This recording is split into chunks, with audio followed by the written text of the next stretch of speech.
Good afternoon, guys. I've got discussion A for you. We're discussing um,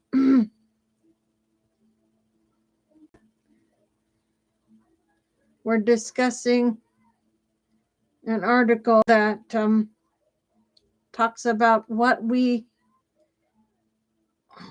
get wrong,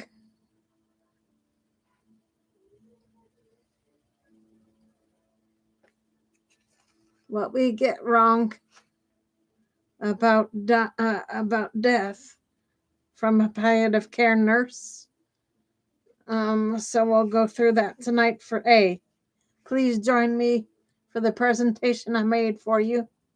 Please enjoy. Okay.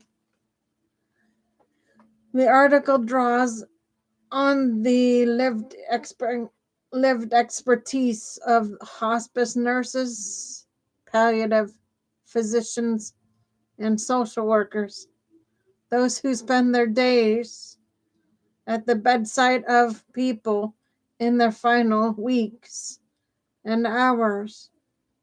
Its purpose is to uh,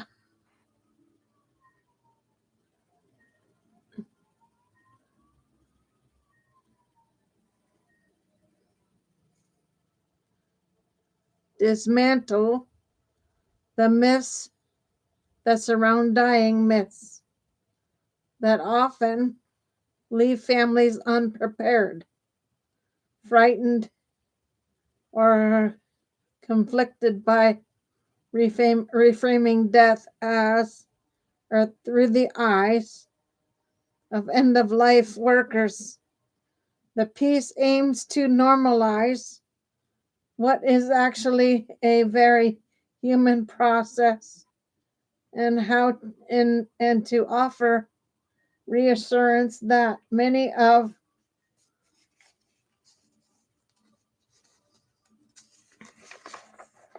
the signs people misinterpret are not failures of care, but natural transformations, no, natural transitions.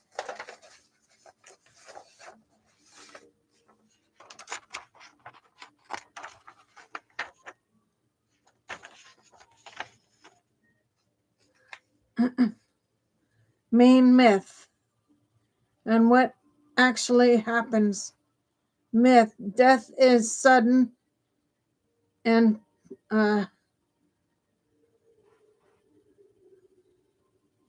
city like in movies. Reality: in real life, dying is rarely instantaneous. It is a gradual process marked by changes in breathing, such as Cheyenne strokes, patterns shifts in skin tone, and increasing unresponsiveness. Families often expect a a dramatic last breath, but workers explain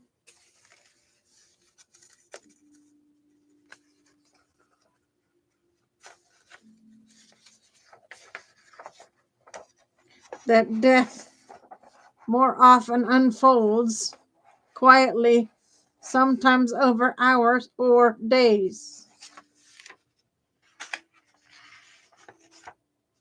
Myth: refusing food or water equals starvation. Reality: as the body shuts down, metabolism slows, and the drive to eat or drink disappears. Forcing food or fluids can cause discomfort, aspiration, or agitation.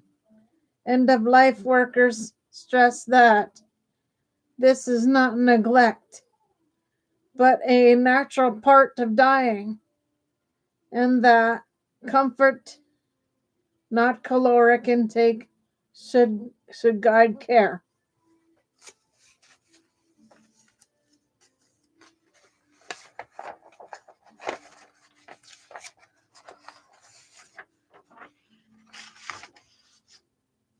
Myth: pain medicines like morphine hasten death. Reality: opioids are used to ease pain and labored breathing.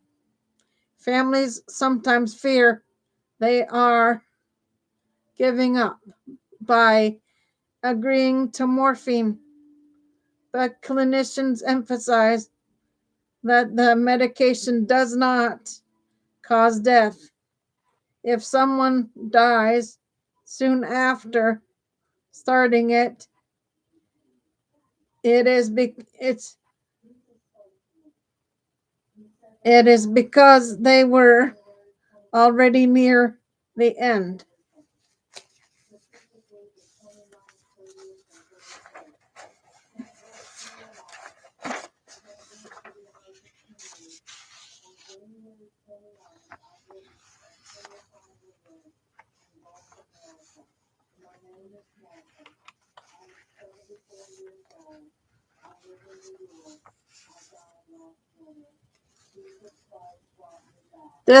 Death as a clean, dramatic moment.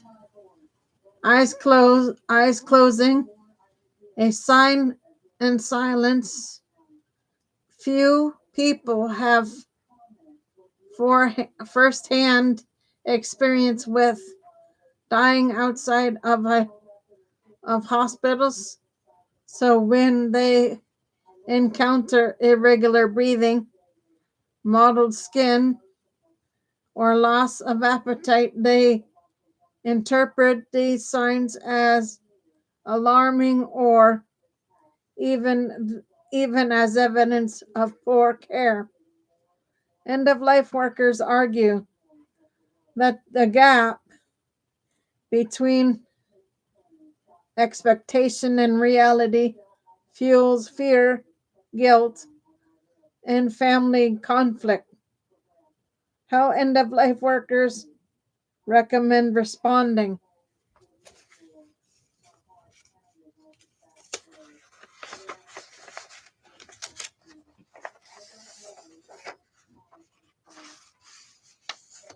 Seek guidance from hospice and palliative teams.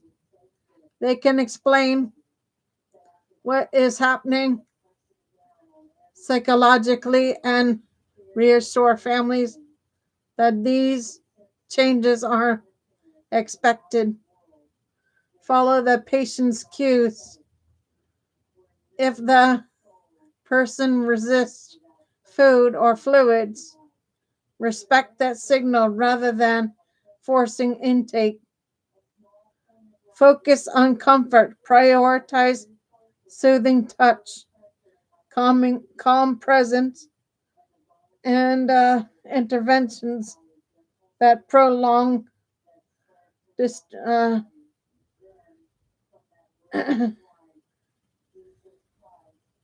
and symptom relief over interventions that prolong distress. Educate early. Families who learn about the dying process before it happens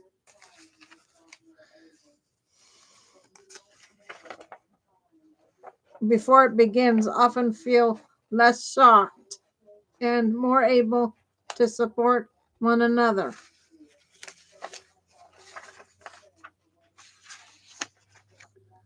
Practical checklists for families.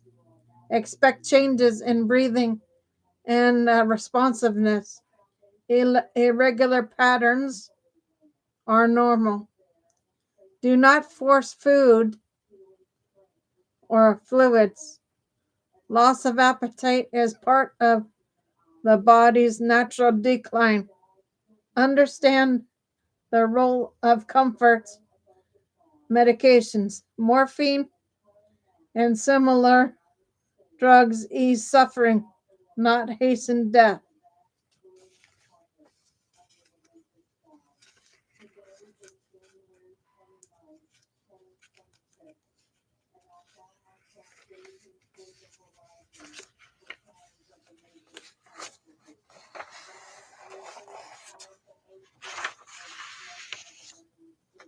Communicate openly with clinicians. Ask questions, share concerns, and invite explanations. Prepare family members. Normalize what is happening so everyone can respond with calm and compassion. Bigger picture. The article underscores that death is not a medical failure but a human inevitability. By listening to those who accompany people through their final days, families can replace fear with understanding. End of life workers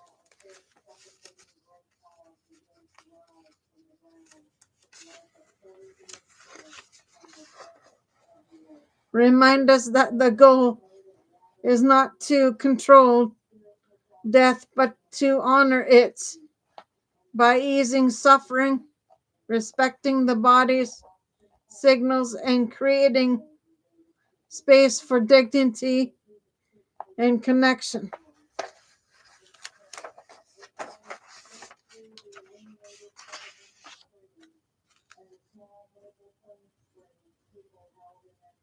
Would you like me to expand this into a family-friendly handout or a scripted segment for your podcast so it becomes a resource that demystifies death for a wider audience?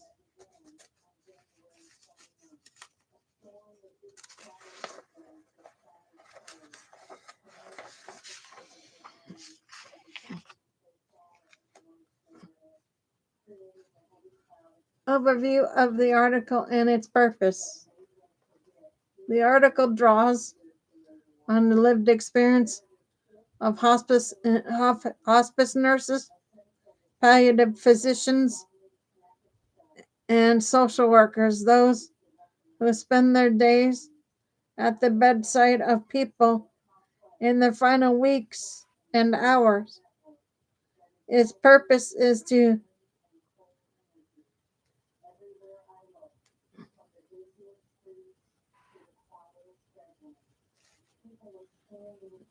dismantle the myths that surround dying, myths that often leave families unprepared, frightened, or conflicted. By reframing death through the eyes of end of life workers, the piece aims to normalize what is actually a very human process and to offer reassurance that may of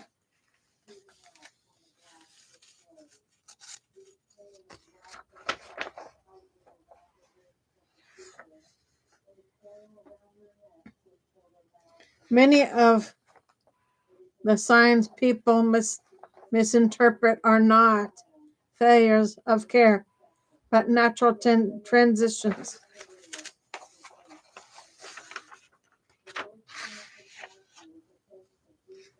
Main myths and what actually happens.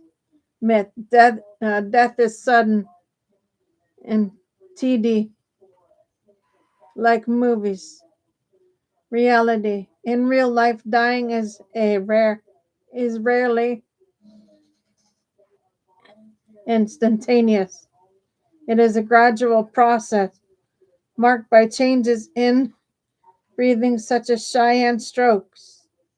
Patterns shift in skin tone and increasing unresponsiveness.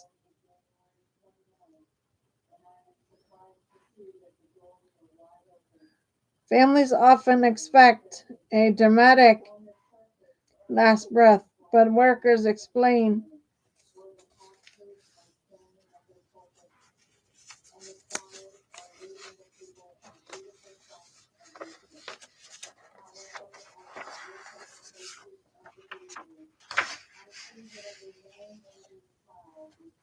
that death more often unfolds quietly, sometimes over hours or days. Myth: refusing food or water equals starvation. Reality: the body shuts down, metabolism slows, and their drive to eat or drink disappears. Forcing food or fluids can cause discomfort, aspiration, or agitation. End of end of life workers stress that this is not neglect, but a natural part of dying, and that comfort, not caloric intake, should guide care. Okay, guys, so that is A for you. Um, I will be back on shortly with B. Give me a bit to put that together for you, and I'll be back on with that for you. For now, Cater Wellness, take care, folks.